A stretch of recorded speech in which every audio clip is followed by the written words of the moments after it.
अपने मन से आप यूजीसी ले आ रहे हैं, आप यूजीसी लाए हैं।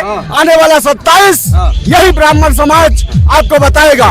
इतिहास गवाह है, मैं आपको ऑन कैमरा बोल रहा हूँ, इतिहास गवाह है। जिधर जिधर ब्राह्मण गया है उधर सरकार बनी है। उत्तर प्रदेश की सरकार, मैं आपको पिछले समय में भी ले जाता हूँ।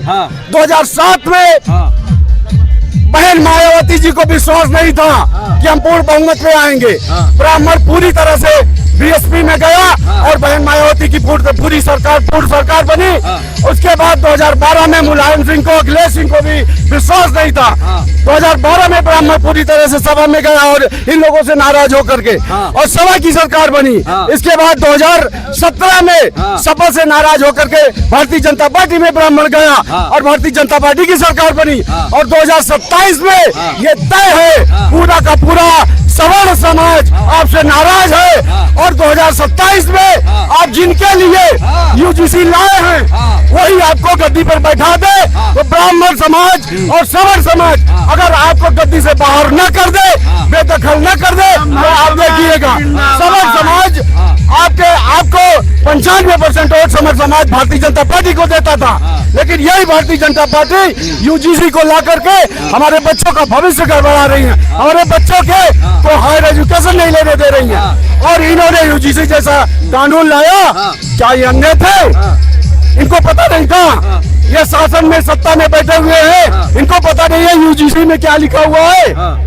अपने वोटर के खिलाफ आप यूजीसी का प्रयोग कर रहे हो। आप जो वोट आपको दे रहा है और जो आपको वोट नहीं दे रहा है, जो आपसे राशन केवल ले रहा है, जो आपसे फायदा ले रहा है, आप उसकी बात कर रहे हो। निश्चित रूप से 2027 में ये कहीं नहीं है। 2027 में किधर जाएंगे सामान्य वर्ग? और हम कहीं भी जाएंगे, हम अपना वोट बर्बाद कर देंगे, लेकिन इनको नहीं देंगे। अच्छा। हम अपना वोट बर्बाद कर देंगे, हम नोटा को देंगे, लेकिन इनको नहीं देंगे। किसको? भारतीय जनता पार्टी को नहीं देंगे। वोट नहीं देंगे? बिल्कुल नहीं देंगे, वोट नहीं देंगे, बिल्कुल नहीं देंगे। सरकार, इनकी सरकार किसी भी कीमत में नहीं बनेगी। अगर आप सवर्ण समाज के विरोध लेकर के चल रहे हैं तो कोई माई का लाल नहीं है आपको आपकी सरकार बनवा। इसी उम्मीद से तो लाए कि पंडित जी लोग बोलेंगे नहीं हम SC/ST लाए थे, नहीं बोले, अभी यूजीसी लाए। अब देख ले आज चुनाव करवा ले, आज चुनाव करवा ले। 5 लोकसभा का चुनाव करवा ले। 5 सांसद भारतीय जनता पार्टी के सदन में बैठेंगे, 5, मात्र 5। बहुत बड़ी घोषणा कर रहा है। मात्र 5 बैठेंगे। कोई वोट इनको नहीं करने वाला है। ये भी गलतफहमी में है। जिनको ये आयुष्मान दिए हैं, जिनको ये राशन दिए हैं, वही इनको वोट नहीं देते हैं। अच्छा। वोट अगर कोई देता है तो सवर्ण समाज इनको वोट करता है और उन्हीं के खिलाफ यूजीसी ले आए। तो किस तरह से आपको वोट करेंगे भाई? हम साजिश है क्या कोई? बिल्कुल साजिश है, बिल्कुल साजिश है। इनके दिमाग में ये था कि सवर्ण समाज तो हमें वोट करेगा ही, इसकी मजबूरी है इनकी। आप जैसे कह रहे हैं ना कि कहाँ जाएंगे, तो ये भी यही सोच रहे थे कि ये कहाँ जाएंगे। अरे हम अपना वोट बर्बाद कर देंगे आपको हराने के लिए, आपको हरा देंगे, अपनी वोट बर्बाद कर देंगे, लेकिन हम आपको हरा करके मानेंगे। आप यूजीसी में जितने हमारे जनप्रतिनिधि हैं, जब ये वोट मांगने आएंगे ना, हम इनसे क्वेश्चन करेंगे इस बार? बिल्कुल करेंगे कि आप वोट मांगने आए हो और यूजीसी के बारे में तो एक शब्द नहीं बोले हो। किस मुंह से आप वोट मांगने हमारे पास आए हो? कैसे हम आपको वोट कर देंगे? मोदी जी कुछ बोल नहीं रहे। मोदी जी नहीं बोल रहे ना, वो कहते ना विनाश काले विपरीत बुद्धि। उनका विनाश अब निश्चित है, पतन होता है, हर व्यक्ति का होता है। ये आज चरमोत्कर्ष पर है, ये आज उच्चतम शिखर पे हैं, अब उससे गिरने वाले हैं।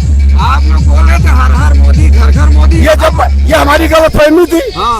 आज जो स्थितियां आ गई है, हम उस नारे को हर हर मोदी को हम वापस ले रहे हैं। अब हर हर मोदी हराने की बात आएगी। अच्छा। हर हर मोदी, घर घर मोदी, हर मोदी, हर घर हराओ मोदी आएगा। हर घर हराओ मोदी आएगा। अच्छा। और ये उन्हीं से वोट ले जिनको ये राशन देते हैं, जिनको आयुष्मान दिए हैं। आपको पता होगा, ये मुस्लिम की विरोध की बात करते हैं, ये केवल हिंदू मुस्लिम लड़ाने की बात करते हैं। आयुष्मान कार्ड उस व्यक्ति का बनता है जिसके घर में 7 यूनिट होती है।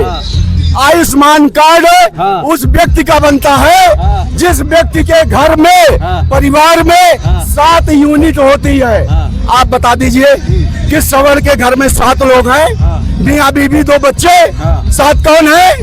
किस सवर्ण समाज के घर में 7 लोग हैं। आयुष्मान कार्ड का फायदा नहीं मिल रहा सवर्णों किसको मिला है? मुसलमानों को मिल रहा है, मुसलमानों को मिल रहा है। हमारे तो बताए जाते ये हमें तो हम दो हमारे दो की बात करते हैं और मुसलमानों को वोट मिलता है, ये आयुष्मान का लाभ मिलता है। 7 यूनिट केवल और केवल मुसलमानों के यहाँ है, यहाँ तक ओबीसी के यहाँ भी नहीं है, एससी के यहाँ भी नहीं है, फॉरवर्ड के यहाँ तो सवाल ही नहीं उठता कि 7 लोग हो। मुसलमानों के यहाँ 7 लोग हैं, वो 5 लाख रुपए का सोचकर ऐसा किया कि 7 जिसके पास बच्चे होंगे, 7 परिवार होगा, उसी का बनेगा। हम तो हमारे तो जाओ भाड़ में।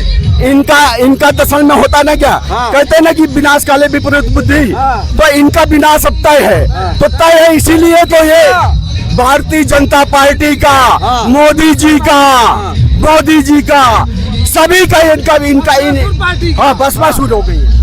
पार्टी का देखिए, राम राज्य की करो तैयारी, आ गई है स्वर्ण समाज की पार्टी। अलंकार अग्निहोत्री जी के साथ पूरी पार्टी जाएगी और इनको फाइटर जेट पे बैठाकर चार्टर प्लेन से वापस गुजरात भेजने का काम यही ब्राह्मण समाज करेगा। अच्छा, बिल्कुल करेगा। आप वही लोग तो लाए थे मोदी, हर मोदी, घर घर मोदी। जिस विश्वास के साथ 2014 में लाया था, उसी समय स्वर्ण समाज को समझना चाहिए। जब SC ST जैसे मुकदमों को इन्होंने प्राथमिकता दी थी, उसी समय स्वर्ण समाज को समझना चाहिए कि SC ST मुकदमा प्राथमिकता है या देश और समाज का विकास प्राथमिकता है। उसी समय समझना चाहिए था। अब आज UGC जैसे मुद्दों पर लाकर इन्होंने अपने आप का कब्र खुद खोद लिया। हिंदू राष्ट्र बना रहे थे आप लोग, तो हम हिंदू राष्ट्र बनाएंगे, इनके भरोसे बना रहे हैं क्या? ये बोल रहे हैं क्या बनाएंगे, ये तो नहीं बोल रहे हैं। इनका स्वयंसेवक संघ का प्रमुख हिंदुओं के खिलाफ बोलता है, हिंदुओं के खिलाफ बोलता है। ये हिंदुओं के लिए कर कह रहे हैं। हिंदू राष्ट्र अगर कोई बनाएगा तो सवर्ण संगठन बनाएंगे, सवर्ण बनाएगा, ब्राह्मण बनाएगा, ब्राह्मण संगठन बनाएगा, क्षत्रिय संगठन बनाएगा, वैश्य संगठन बनाएगा, कायस्थ संगठन बनाएगा। हमें सरकार से कोई विश्वास नहीं है, हमें इनके ऊपर विश्वास नहीं कि ये हिंदू राष्ट्र बनाएंगे। हम मांग करेंगे और इनकी वोट बैंक को प्रभावित करेंगे। जब इनकी वोट बैंक को प्रभावित करेंगे तो ये अपने आप हिंदू राष्ट्र घोषित करेंगे। कैसा हिंदू राष्ट्र बनेगा? हिंदू राष्ट्र हम ही बनाएंगे। जो त्रिपाठी जी ने कहा कि स्वर्ण समाज बनाएगा, ब्राह्मण, क्षत्रिय, बनिया, लाला बनाएगा, इनके बनाने से थोड़ी हिंदू राष्ट्र बनेगा। हिंदू राष्ट्र के लिए ही हमने इनको पूर्ण बहुमत की सरकार दी थी, तब तो बना नहीं पाता, तो SC ST में उलझे रहे। तो अब क्या बना पाएंगे हिंदू राष्ट्र? हिंदू राष्ट्र इनसे नहीं बनेगा। हिंदू राष्ट्र समाज की संस्था बनाएंगे, संगठन बनाएंगे, हम सब बनाएंगे। इन्हें गुजरात भेजने का काम 2029 में यही स्वर्ण समाज करेगा, जिसके साथ ये खेला खेल रहे हैं, यही करेगा समाज। जी, पार्टियां तो बना रखी है आप लोगों ने, अलंकार अग्निहोत्री जी वाली, राम पार्टी बना दी, राष्ट्रीय अधिकार मोर्चा। जी राम पार्टी बन गई है।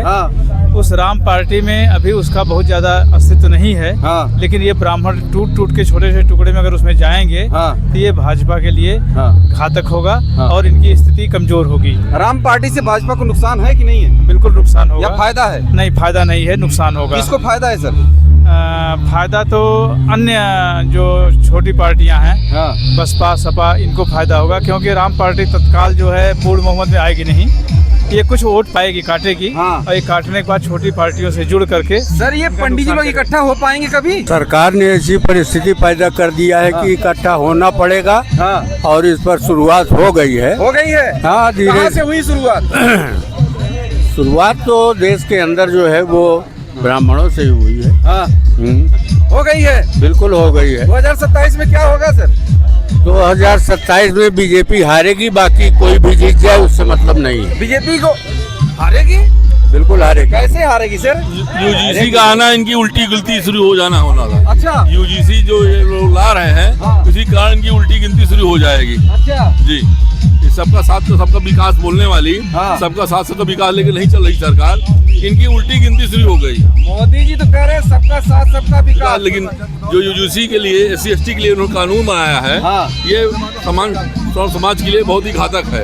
उसकी जब हमारा परिवार ही नहीं सुरक्षित रहेगा तो हम क्या करेंगे पार्टी लेके? क्यों कर रहे हैं ऐसे? अब ये सरकार को, विपक्ष को मालूम पड़ जाएगा अगले चुनाव में। मोदी जी कालीदास हो गए, जिस डाल में बैठे हैं उसी को काट रहे हैं। अच्छा, हाँ, यानी आप लोगों का इस्तेमाल हो रहा है? इस्तेमाल करते रहे, लेकिन अब नहीं होगा। नहीं होगा? अभी तक तो खूब किए और अपने मन का किए। देश की 80% जनता के दिल में राज करने वाले थे मोदी जी। लेकिन अपने आप इन्होंने विनाश काले विपरीत बुद्धि, बस यही समझिए आप। पाटिल जी, जी छुट्टी नहीं हुई 2027 पर क्या प्रभाव पड़ेगा? कोई प्रभाव हमें नहीं पड़ रहा है, लेकिन सरकार को पड़ जाएगा। हम सरकार से मांग कर रहे थे कि भगवान परशुराम जी जो हमारे आराध्य हैं, ब्राह्मणों के कुल गौरव हैं, और आप भगवान के नाम पर उनके भगवान को आप छुट्टी नहीं दे रहे हैं। भीमराव अम्बेडकर जयंती तो आप तो अवकाश घोषित कर दे रहे हैं, आप अपने मन से अवकाश घोषित कर दे रहे हैं, लेकिन हमारे आराध्य भगवान परशुराम है, आज उनका जन्मोत्सव है, लेकिन हम मांग कर रहे हैं, सारे ब्राह्मण संगठन मांग कर रहे हैं, लेकिन आप अवकाश नहीं घोषित कर रहे हैं। अब आप सभी का इस विशेष कवरेज के लिए आप सभी दर्शकों का और जो हमारे दर्शक हैं उन सभी का बहुत बहुत धन्यवाद। आप सभी अगर मेरे चैनल पर नए हैं तो सब्सक्राइब जरूर करिएगा, कमेंट सेक्शन में अपना प्यारा सा राय जरूर दीजिएगा। आप सभी का बहुत बहुत धन्यवाद। जय हिंद।